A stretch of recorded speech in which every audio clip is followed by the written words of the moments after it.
In the last video, we learned that if I had some, let's say I have some weak acid, so it's hydrogen plus the rest of whatever the molecule is called, we'll just call it A. And I think this tends to be the standard convention for the rest of the acid, that it can dissociate, or it's in equilibrium because it's a weak acid, so it can be in equilibrium with, since it's a weak acid, it's going to produce some hydrogen proton, and then the rest of the molecule is going to keep the electrons. So it's going to be plus, all of this is in an aqueous solution. Let me do that. Aqueous. It's an aqueous solution. And then you're going to have the rest of the acid, whatever it might be, A minus, and that's also going to be an aqueous solution. And that's the general pattern. We've seen the case where A is, A could be equal to, it could be an NH3, right? If A is an NH3, then when you have this, you have an NH4 plus, so this would be ammonia, and this is just NH3. A could be just it could be a fluorine. It could be a fluorine molecule right there, because then this would be hydrogen fluoride or hydrofluoric acid, and this would just be the minus the negative ion of fluorine, with an extra electron. So it could be a bunch of stuff. We've done it could be, you could just throw in anything there and it'll work, especially for the weak acid. So we learned in the last video that if this is the acid, so if this is the acid, then this is the conjugate base. Conjugate base. And we could write the same reaction essentially as kind of more of a basic reaction. So we could say, if I start with A minus, it's in an aqueous solution, that's in equilibrium with, this thing could grab a hydrogen from the surrounding water and become neutral then. It's still in an aqueous solution. And then one of those water molecules that it plucked that hydrogen off of is now going to be a hydroxide molecule. Right? Because this hydrogen, remember, whenever I say pluck the hydrogen, just the proton, not the electron for the hydrogen. So the electron stays on that water molecule, so it has a negative charge. It's in an aqueous solution. So we could write the same reaction both ways. And we can write equilibrium constants for both of these reactions. So let's do that. Let me erase this just because I can erase this stuff right there. I'm going to use that space. So an equilibrium reaction for this first one, I could call this the K sub A, because it's the equilibrium reaction for an acid. And so this is going to be equal to its products, so the concentration of my hydrogen times my concentration of whatever my conjugate base was, divided by my concentration of my original acid, my weak acid. So this would be the concentration of HA. Fair enough. I could also write an equilibrium constant for this basic reaction. Let me do it right down here. So I'll call that my K sub B, for this is a base equilibrium. And so this is equal to the concentration of the products. Becoming tedious to keep switching colors. Actually, I'll do it because it makes it easier to look at least for me. HA times the concentration of my hydroxide ions divided by my concentration of my weak base, A minus. Remember, this can only be true of a weak base or weak acid. If we were dealing with a strong acid or a strong base, this would not be an equilibrium reaction. It would only go in one direction. And when it only goes in one direction, writing this type of equilibrium reaction makes no sense, or equilibrium constant, because it's not an equilibrium. It only goes in one direction. If A was chlorine, if this was hydrochloric acid, you couldn't do this. You would just say, look, if you have a mole of this, you're just dumping a mole of hydrogen protons in that solution, and then a bunch of chlorine anions who are not going to do anything. Even though they are the conjugate base, they wouldn't do anything. So you can only do this, remember, for weak acids and bases. So with that said, let's see if we can find a relationship between Ka and Kb. So let's divide. Let's see, what do we have here? We have an A minus on both sides of this. So maybe we have H over OH over A minus. Let's see, if we divide both, let's solve for A minus. right? If we multiply both sides of this equation by HA over H plus, we get, on the left-hand side, we get Ka times the inverse of this. So you have your HA over H plus is equal to your concentration of your conjugate base, A minus. And let's do the same thing here, solve for A minus. So to solve for A minus here, we might have to do two steps. So if we take the inverse of both sides, you get 1 over Kb is equal to, I'll just stick to A minus over, let me go down a little bit lower, over H, the concentration of my conjugate acid, times the concentration of hydroxide. Multiply both sides by this, and I get A minus is equal to my concentration of my conjugate acid times concentration of hydroxide, all of that over my base equilibrium constant. Now, these are the same reactions, right? In either reaction for given concentrations, I'm going to end up with the same concentration. This is going to equal that, right? These are two different ways of writing the exact same reaction. So let's set them equal to each other. So let me copy and paste it, actually. So I'm saying that this thing, copy, this thing is equal to this thing right here. So this is equal to, let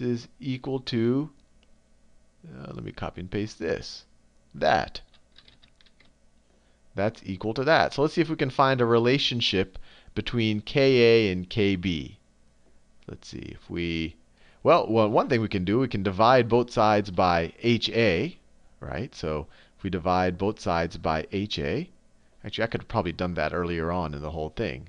Yeah, well anyway, I could have done that earlier on. But let's say if we ignore this part right here, this is equal to that. So we could write, let me erase all of this. Well, I'm using the wrong tool. So we could say that they both equal the concentration of A minus. So that's equal to that. We can divide both sides by HA. So if we divide, so this will cancel, this over here will cancel with this over here. And we're getting pretty close to a neat relationship. And so we get Ka over our hydrogen concentration, our hydrogen proton concentration, is equal to our hydroxide concentration divided by Kb. We can just cross multiply this. So we get Ka, our acidic equilibrium concentration, times Kb is equal to our hydrogen concentration times our hydroxide concentration. Remember, this is all in an aqueous solution. What do we know about this? What do we know about our hydrogen times our hydroxide concentration in an aqueous solution? We know, so we know that, for example, let me go review just to make sure I'm jogging your memory properly. We could have H2O, it can auto-ionize into H plus OH minus, and this has an equilibrium. K sub W, it's equal to, you just put the product, so the concentration of the hydrogen protons times the concentration of the hydroxide ions. And you don't divide by this because it's the solvent. And we already figured out what this was. If we have just completely neutral water, this is 10 to the minus 7, and this is 10 to the minus 7. So this is equal to 10 to the minus 14. Now, these two things could change. I could add more hydrogen, I could add more hydroxide, and everything we've talked about so far, that's what we've been doing. That's what acids and bases do. They either increase this or they increase that. But the fact that this is an equilibrium constant means that, look, I don't care what you do to this. At the end of the day, this will adjust for your new reality of hydrogen protons, and this will always be a constant as long as we're in an aqueous solution, a solution of water where water is the solvent, at 25 degrees. So we're always, so this, no matter what we do, I mean, in just pure water, it's 10 to the minus 7. But no matter what we do to this and this in an aqueous solution, the product is always going to be 10 to the minus 14th power. So that's the answer to this question. This is always going to be 10 to the minus 14 if you multiply hydrogen concentration times OH concentration. Now, they won't each be 10 to the minus 7 anymore because we're dealing with a weak acid or a weak base, so that they're actually going to change these things. But when you multiply them, you're still going to get 10 to the minus 14. And then if you take, well, let's just take the minus log of both sides of that. Let me erase all of this stuff I did down here. I'll need the space. So let's say we take the minus logs of both sides of this equation. So you get the minus, let me do a different color, minus log, of course it's base 10 of Ka, let me do it in the colors, Ka times Kb is going to be equal to the minus log of this, is equal to the minus log of 10 to the minus 14. So what is this equal to? The log of 10 to the minus 14 is minus 14.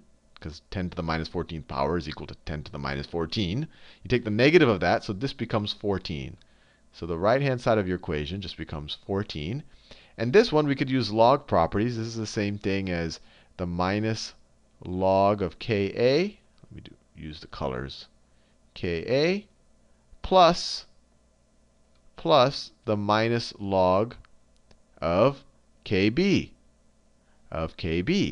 Or, though you could think of this, this is your pKa, this is your pKb.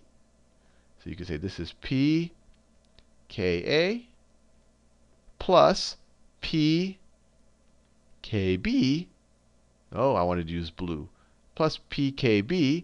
And all of that's going to be equal to 14. Now, why is this useful? Well, if you know the pKa for a weak acid, for example, like let's say we have NH4 plus. This is a weak acid, right? It can donate an H, but it's not an irreversible reaction. That H can be gained back. So this is a weak acid.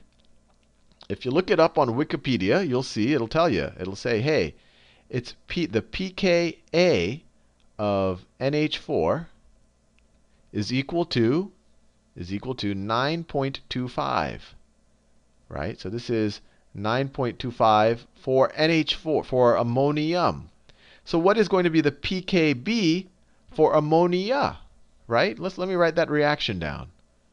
We could write, so this is NH4 is in equilibrium. This is plus. It can get rid of one of its hydrogen protons, and you're just left with ammonia. Or you could, so this is the acidic reaction. So this is what the pKa is associated with. So the equilibrium constant for this reaction is the negative log of the equilibrium constant is equal to 9.25. And if I had the reverse reaction, the conjugate base reaction, so ammonia converts to ammonium plus it grabbed that hydrogen from a water molecule, that hydrogen proton from a water molecule. If I wanted to figure out the pKb, or the equilibrium constant, or the negative log of the equilibrium constant for this reaction, what is it? Well, this one's 9.25. And 9.25 plus this pKb have to be equal to 14. So what's 14 minus 9.25? It's what? 4.75.